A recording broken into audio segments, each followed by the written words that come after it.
کہ جب انسان موت کے منہ سے نکل کر نئی زندگی پاتا ہے تو اس کا سب سے بہترین عمل اپنے رب کے سامنے بھوکا پیاسا رہ کر اپنی عبادت پیش کرنا ہے۔ بیٹا، جب پوری دنیا تباہ ہو گئی تھی اور حضرت نوح علیہ السلام اس کشتی سے باہر آئے تو سب سے پہلی چیز جو انہوں نے کی وہ کھانا نہیں تھا۔ انہوں نے اس دن روزہ رکھا تاکہ اپنی روح کو اللہ کے اور قریب لے جا سکیں۔ یہ شکر کا روزہ تھا بیٹا، اور آج بھی دنیا بھر کے مسلمان 10 محرم کا روزہ اسی عظیم یاد میں رکھتے ہیں۔ یہی وہ روزہ ہے جسے ہم عاشورہ کا روزہ کہتے ہیں۔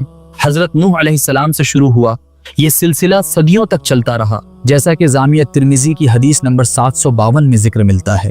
یہ روزہ ہمیں سکھاتا ہے کہ مشکلیں چاہے طوفان بن کر آئیں، اگر آپ کے پاس اللہ کی رضا کا روزہ اور صبر ہے تو آپ کی کشتی ضرور کنارے لگے گی۔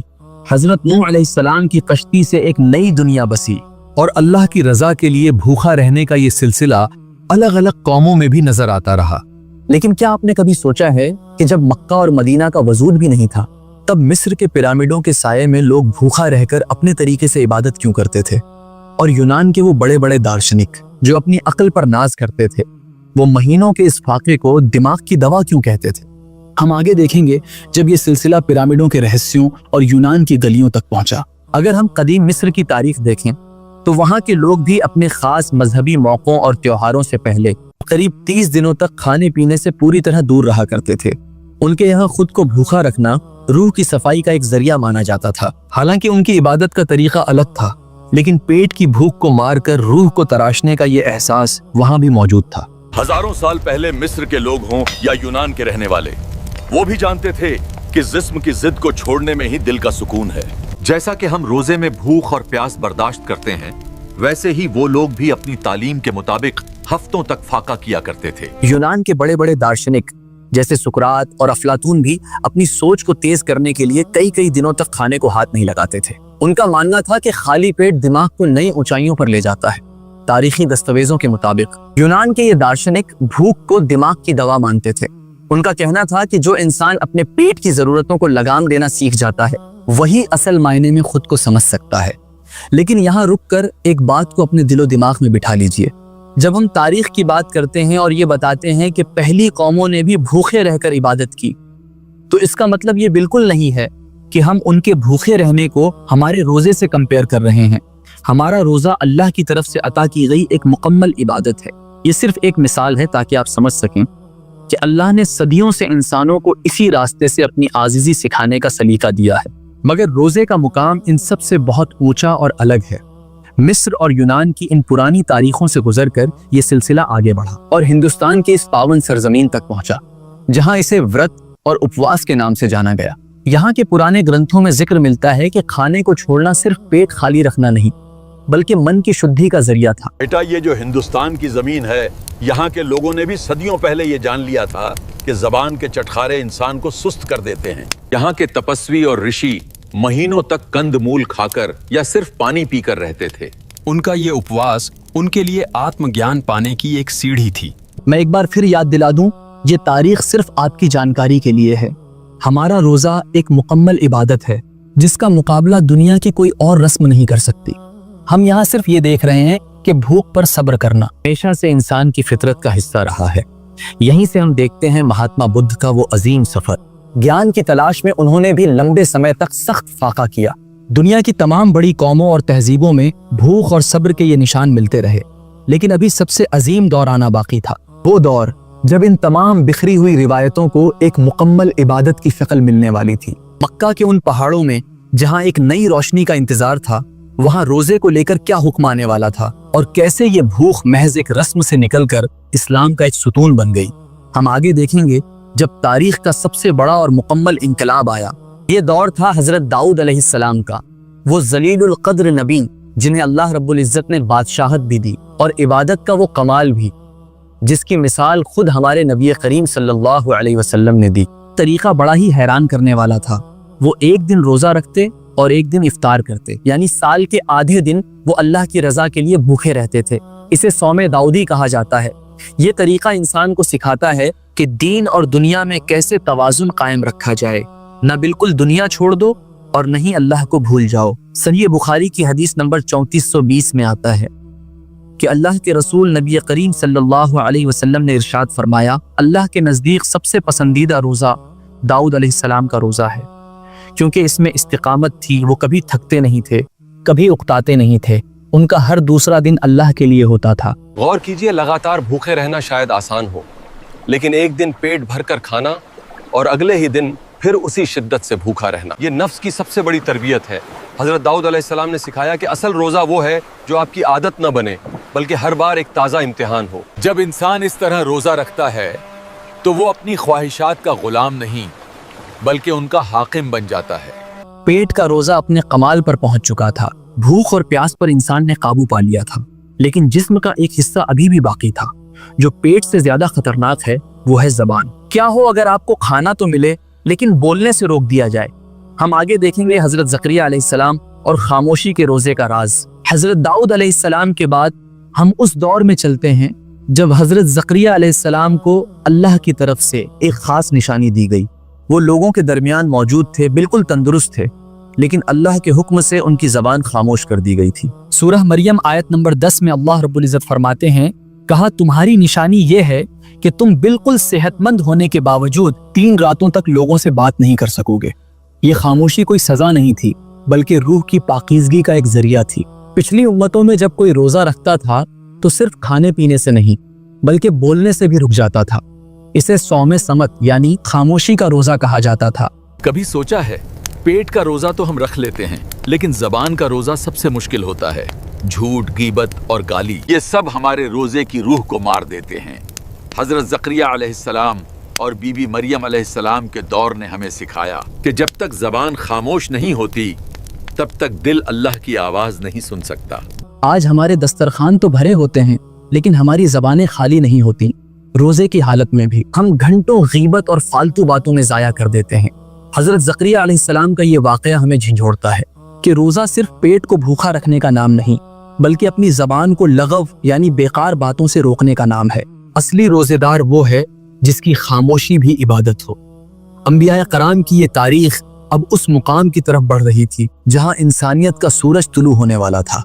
مکہ کی وہ پتھریلی وادیاں جہاں ایک آخری نبی صلی اللہ علیہ وسلم آنے والے تھے، لیکن اسلام سے پہلے جب رمضان کے روزے فرض نہیں ہوئے تھے تو مکہ کے وہ شروعاتی مسلمان اپنی روح کی پیاس کیسے بجھاتے تھے۔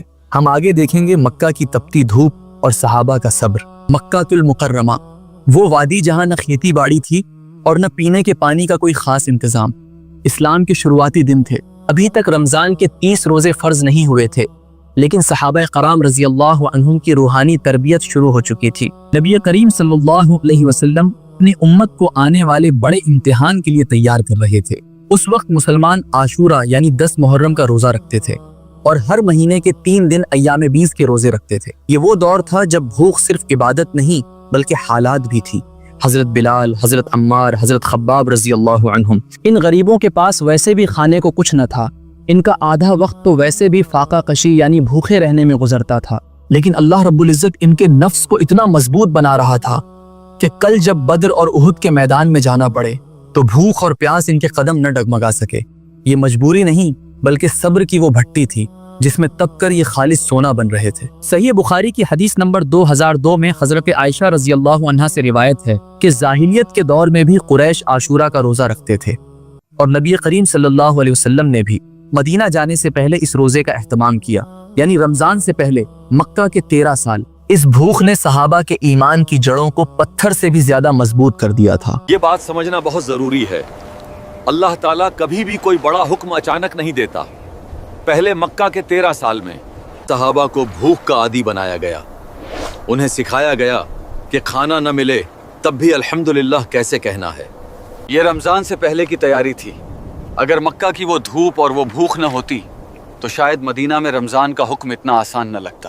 مکہ کی یہ سخت ریاضت مکمل ہوئی، مسلمان ہجرت کر کے مدینہ پہنچ گئے، ماحول بدل گیا، امن مل گیا، لیکن فرض روزے کا حکم ابھی بھی نہیں آیا تھا۔ سب کی نظریں آسمان پر تھیں، سب کو انتظار تھا اس آخری حکم کا جو اس بھوک کو ہمیشہ کے لیے اسلام کا ایک ستون بنا دے گا۔ ہجرت کے دوسرے سال شعبان کی وہ رات جب جبرائیل علیہ السلام اللہ کا وہ پیغام لے کر اترے جس نے تاریخ بدل دی، وہ کیا پیغام تھا ہم آگے دیکھیں گے۔ جب آسمان سے آیت نمبر 183 نازل ہوئی، یہ ہجرت کا دوسرا سال تھا اور شعبان کا مکمل چاند آسمان پر چمک رہا تھا۔ اب تک مسلمان پچھلی امتوں کی طرح عاشورہ کا روزہ رکھ رہے تھے۔ اللہ تعالیٰ چاہتے تھے کہ اس کی اس آخری امت کی ایک اپنی الگ شان ہو، ایک اپنی الگ پہچان ہو۔ تبھی اللہ کے حکم سے جبرائیل علیہ السلام وہ آیت لے کر نازل ہوئے جس نے روزے کو ہمیشہ کے لیے اسلام کا ایک ستون بنا دیا۔ سورہ البقرہ کی آیت نمبر 183 گونجی، اے ایمان والوں، تم پر روزے فرض کیے گئے ہیں جیسے تم سے پہلی امتوں پر فرض کیے گئے تھے تاکہ تم پرہیزگار بن سکو۔ غور کیجئے، یہاں اللہ نے قطیبہ کا لفظ استعمال کیا، یعنی اب یہ کوئی نفل عبادت نہیں بلکہ ایک لکھا ہوا اٹل حکم بن چکا تھا۔ یہاں ایک بہت باریک نقطہ سمجھیے، یہ حکم شعبان میں آیا اور اس سے ٹھیک پہلے قبلہ بدلنے کا حکم آیا تھا۔ پہلے مسلمانوں کا رخ بیت المقدس تھا، پھر کعبہ ہوا۔ پہلے روزہ عاشورہ کا تھا، اب رمضان کا ہوا۔ اللہ تعالیٰ دراصل یہود اور نصارہ سے الگ مسلمانوں کو ایک نئی پہچان اور ایک مکمل نظام دے رہا تھا۔ اب ہمارا قبلہ بھی اپنا تھا اور ہمارے روزے کا مہینہ بھی اپنا۔ یہ حکم صرف بھوک کا نہیں تھا، یہ ایک بڑی تیاری تھی، کیونکہ اسی رمضان میں کچھ ہی دنوں بعد اسلام کی پہلی بڑی جنگ بدر پیش آنے والی تھی۔ اللہ تعالیٰ چاہتے تھے کہ میدان جنگ میں اترنے سے پہلے مسلمان صبر اور تقوی کے ہتھیار سے لیس ہو جائیں۔ حکم آ چکا تھا، رمضان کا چاند نظر آ گیا تھا، لیکن اس زمانے میں نہ تو آج کی طرح الارم گھڑیاں تھیں، نہ دسترخوان پر 10 طرح کے پکوان۔ وہ پہلی سحری کیسی تھی اور وہ پہلی افطاری کن چیزوں سے ہوئی تھی، ہم آگے دیکھیں گے۔ صحابہ کی سادگی اور آج کے دور کا فرق۔ حکم آ چکا تھا اور مدینہ کی وہ پہلی سحری کا وقت ہو گیا تھا۔ آج ہمارے دسترخوان پر 50 طرح کے پکوان سجے ہوتے ہیں، لیکن کیا آپ نے کبھی سوچا ہے کہ وہ پہلی سحری کیسی تھی جس نے تاریخ بدل دی؟ اس رات کسی گھر میں گوشت کی ہانڈی نہیں تھی، نہ ہی ٹھنڈے شربت تھے۔ زیادہ تر صحابہ کرام رضی اللہ عنہم کے دسترخوان پر صرف 2 چیزیں تھیں، تھوڑا سا ستو اور ایک پیالہ پانی۔ ہاں، صرف ستو اور پانی، لیکن اس سوکھے نوالے میں جو نور اور طاقت تھی وہ آج کے شاہی خانوں میں بھی نہیں ملتی۔ انہوں نے پیٹ بھرنے کے لیے نہیں بلکہ اللہ کے حکم پر کمر کسنے کے لیے سحری کی تھی۔ ان کی سحری سادہ تھی لیکن ان کے ارادے پہاڑ جیسے مضبوط تھے۔ بیٹا، آج ہم پیٹ بھرنے کے لیے کھاتے ہیں، وہ روح بھرنے کے لیے کھاتے تھے۔ سحری میں ان کی خوراک کم تھی تاکہ دن بھر بھوک کا احساس رہے اور غریبوں کا درد سمجھ سکیں۔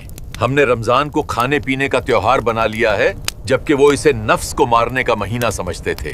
اور پھر وہ پہلی افطاری، سورج ڈوبا اور دن بھر کی پیاس بجھانے کا وقت آیا۔ دسترخوان پر کیا تھا؟ صرف چند کھجوریں اور پانی۔ کچھ صحابہ کے پاس تو وہ بھی میسر نہ تھا، انہوں نے صرف پانی کے ایک گھونٹ سے روزہ کھولا، لیکن اس ایک گھونٹ میں جو سکون تھا وہ آج کی رنگ برنگی بوتلوں میں کہاں۔ نبی کریم صلی اللہ علیہ وسلم نے سادگی کی ایسی مثال قائم کی کہ قیامت تک آنے والی امت کو بتا دیا، روزہ دعوت اڑانے کا نام نہیں بلکہ اللہ کے سامنے اپنی محتاجی ظاہر کرنے کا نام ہے۔ سادگی تھی، بھوک تھی، پیاس تھی، لیکن کمزوری بالکل نہیں تھی۔ لوگ سمجھتے ہیں کہ روزہ انسان کو کمزور کر دیتا ہے، لیکن اسی پہلی سحری اور افطاری کے فوراً بعد اسلام کی تاریخ کا وہ واقعہ پیش آیا جس نے ثابت کر دیا کہ روزے دار سے زیادہ طاقتور کوئی نہیں ہوتا۔ کیا روزے کی حالت میں تلوار اٹھائی جا سکتی ہے؟ ہم آگے دیکھیں گے بدر کا میدان اور روزے داروں کی بہادری۔ اللہ نے بدر کا میدان سجا کر یہ ثابت کر دیا کہ روزہ جسم کو نہیں بلکہ روح کو طاقت دیتا ہے۔ ایک طرف 1000 کا لشکر تھا جو پیٹ بھر کر اور ہتھیاروں سے لیس ہو کر آیا تھا، اور دوسری طرف صرف 313 روزے دار تھے۔ ان کے پیٹ خالی تھے، حلق پیاسے تھے، لیکن ان کے دلوں میں ایمان کا وہ سمندر ٹھاٹھے مار رہا تھا جس کے آگے لوہے کی تلواریں بھی کمزور پڑ گئیں۔ اگر روزہ انسان کو کمزور کرتا تو اللہ تعالیٰ کبھی بھی اپنے محبوب نبی صلی اللہ علیہ وسلم کو روزے کی حالت میں تلوار اٹھانے کا حکم نہ دیتا۔ یاد رکھنا، شیر جب بھوکا ہوتا ہے تو وہ اور زیادہ خطرناک ہوتا ہے۔ بدر کے میدان میں صحابہ رضی اللہ عنہم نے دنیا کو دکھا دیا کہ کھانا پینا طاقت نہیں ہے، اصل طاقت اللہ کا ذکر اور صبر ہے۔ اس دن روزے داروں کی تلواریں نہیں بلکہ ان کا تقوی لڑ رہا تھا۔ اور نتیجہ کیا ہوا؟ ان 313 بھوکے پیاسے روزے داروں نے 1000 کے لشکر کو دھول چٹا دی۔ یہ تاریخ کا وہ سبق ہے جو ہمیں بتاتا ہے روزہ ہمیں بستر پر لیٹ کر دن گزارنے کے لیے نہیں بلکہ اپنی سستی کو کچل کر بہادر بننے کے لیے دیا گیا ہے۔ بدر کی فتح نے ثابت کر دیا کہ روزے میں ایک چھپی ہوئی طاقت ہے، لیکن آج کی جدید تحقیق اس بارے میں کیا کہتی ہے؟ سحری میں کھائی گئی وہ چند کھجوریں اور افطاری کا وہ سادہ کھانا آخر جسم میں ایسی کون سی تبدیلی لاتا ہے؟ کیا روزے کا تعلق صرف روح سے ہے یا جسمانی صحت سے بھی؟ ہم آگے دیکھیں گے برکت کی حقیقت اور کھجور کا راز۔ بدر کی جیت نے روحانی طاقت ثابت کر دی تھی، لیکن کیا آپ جانتے ہیں کہ ہمارے پیارے نبی صلی اللہ علیہ وسلم نے سحری کو مبارک کیوں کہا۔ صحیح بخاری کی حدیث نمبر 1923 میں ارشاد ہے، سحری کھایا کرو کیونکہ سحری میں برکت ہے۔ آج کی جدید تحقیق بتاتی ہے کہ یہ برکت صرف ثواب نہیں بلکہ جسمانی صحت کا ایک بہت بڑا راز ہے۔ نبی کریم صلی اللہ علیہ وسلم سحری اور افطار میں کھجور پسند فرماتے تھے۔ آخر کھجور ہی کیوں؟ سائنس بتاتی ہے کہ کھجور میں کمپلیکس کاربوہائیڈریٹس اور فائبر ہوتے ہیں۔ یہ عام چینی کی طرح خون میں ایک دم سے نہیں گھلتے، بلکہ یہ جسم میں دھیرے دھیرے قطرہ قطرہ کر کے توانائی چھوڑتے ہیں۔ ایک کھجور انسان کو تقریباً 10 سے 12 گھنٹے تک لگاتار طاقت دیتی رہتی ہے۔ یعنی اللہ کے رسول نے جو خوراک چنی وہ ایک روزے دار کو دن بھر کی بھوک اور پیاس سے لڑنے کے لیے سب سے بہترین ایندھن تھی۔ سبحان اللہ، 1400 سال پہلے عرب کے ریگستان میں کوئی لیب نہیں تھی، کوئی ڈاکٹر نہیں تھا، لیکن نبی صلی اللہ علیہ وسلم کا یہ چناؤ ثابت کرتا ہے کہ ان کی زبان سے نکلا ہر لفظ اللہ کی وحی ہوتا ہے۔ انہوں نے ہمیں وہ ڈائٹ دی جو جسم کو بھوکا تو رکھتی ہے لیکن کمزور نہیں ہونے دیتی۔ یہی وہ برکت ہے جو سائنس آج سمجھ رہی ہے۔ اتہاس دیکھ لیا، سائنس سمجھ لی اور پرانی امتوں کا طریقہ بھی جان لیا۔ تو دوستوں، یہ تھا وہ مکمل سفر، حضرت آدم علیہ السلام کی توبہ سے لے کر مدینہ کی اس پہلی افطاری تک۔ ہم نے دیکھا کہ تاریخ کے ہر دور میں ہر امت نے بھوک کا سہارا لیا تاکہ وہ اپنے رب کو پا سکیں، لیکن یاد رکھیے گا اللہ رب العزت کو آپ کے بھوکے پیاسے رہنے سے کوئی فائدہ نہیں اگر اس سے آپ کے اندر تقوی پیدا نہ ہو، جیسا کہ آیت کے آخر میں فرمایا گیا لعلکم تتقون، تاکہ تم پرہیزگار بن سکو۔ روزہ محض پیٹ خالی رکھنے کا نام نہیں ہے، روزہ نام ہے اس چیز کو چھوڑ دینے کا جو نفس چاہتا ہے اور اس چیز کو تھام لینے کا جو اللہ چاہتا ہے۔ اصلی کامیابی یہ ہے کہ جب عید کا چاند نظر آئے تو ہم ایک بدلے ہوئے انسان ہوں۔ آئیے اس روحانی سفر کو ختم کرنے سے پہلے اپنے رب سے ایک سچی دعا مانگتے ہیں۔ اپنے دل پر ہاتھ رکھیے، آنکھیں بند کیجئے اور میرے ساتھ آمین کہیے۔ یا اللہ، یا رب العالمین، تو ہی دلوں کے حال جاننے والا اور نیتوں کو پرکھنے والا ہے۔ یا اللہ، ہم تیری پناہ مانگتے ہیں اس روزے سے جس میں پیاس کے سوا کچھ حاصل نہ ہو۔ ہمیں وہ تقوی اور وہ پرہیزگاری عطا فرما جس کا تو نے ہم سے وعدہ لیا ہے۔ یا اللہ، جیسے تو نے حضرت آدم علیہ السلام کی توبہ قبول کی اور حضرت نوح علیہ السلام کو کنارے لگایا، اسی طرح ہماری ٹوٹی پھوٹی عبادتوں کو اپنی رحمت سے قبول فرما۔ ہمیں آنے والے رمضان میں صرف بھوکا رہنے والا نہیں بلکہ اپنے نفس کو ہرانے والا غازی بنا دے۔ یا رب العالمین، ہمیں صحابہ کرام جیسا مضبوط ایمان اور سادگی نصیب فرما۔ جب ہماری موت آئے تو ہم روزے دار ہوں اور زبان پر تیرا کلمہ جاری ہو۔ آمین یا رب العالمین۔ اس دعا کی قبولیت کے لیے کمنٹ میں اپنے دل کی گہرائیوں سے آمین ضرور لکھیں۔ کیا پتہ کس کی آمین سے اللہ ہمیں بھی وہ روحانی طاقت عطا فرما دے جو ہمارے بزرگوں کے پاس تھی۔